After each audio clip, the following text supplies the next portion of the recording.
La présence de l'État islamique au Moyen-Orient, en Irak et en Syrie a pratiquement été éliminée.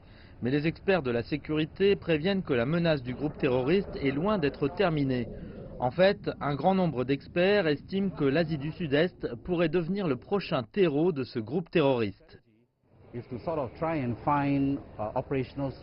La stratégie de l'État islamique est d'essayer en quelque sorte de trouver un espace opérationnel dans les endroits où il y a un manque relatif de bonne gouvernance, où il y a une histoire de relations troublées entre le centre et la périphérie.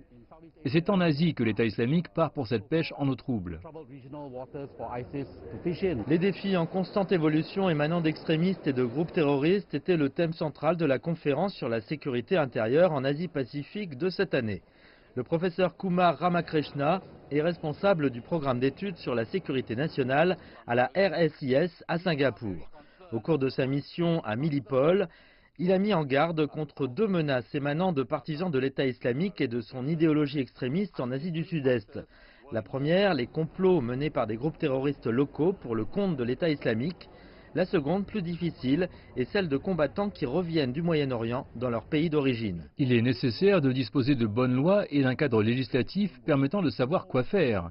Si nous constatons que les familles qui reviennent ne sont pas radicalisées, toutes ne sont pas radicalisées, que faire des femmes et des enfants ? Nous avons besoin d'une solution globale pour relever le défi du retour des combattants étrangers et de leurs familles. Un aspect important souligné par Millipol était le rôle d'Internet et des médias sociaux en tant que facilitateurs du terrorisme. La disponibilité du matériel de radicalisation et de vidéos en ligne a transformé le paysage de la terreur.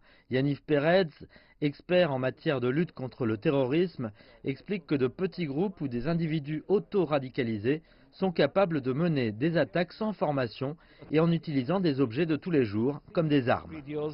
Les individus radicalisés voient des vidéos sur YouTube, voient des documents de propagande sur Internet et se disent « je vais agir moi-même et je vais mener une attaque ». C'est un problème majeur pour nous, professionnels de la sécurité, car nous ne disposons pas de renseignements à leur sujet. Ils ne sont associés à aucune organisation terroriste. L'exposition comprenait un large éventuel d'armes, de matériel militaire et de scanners de sécurité. Mais le domaine d'intervention cette année était la technologie anti-drone. Les drones sont considérés comme une arme potentielle, pouvant être utilisée de manière abusive par les terroristes et les criminels. En conséquence, les fournisseurs de solutions anti-drones constatent une demande accrue pour les détecteurs de drones et les brouilleurs.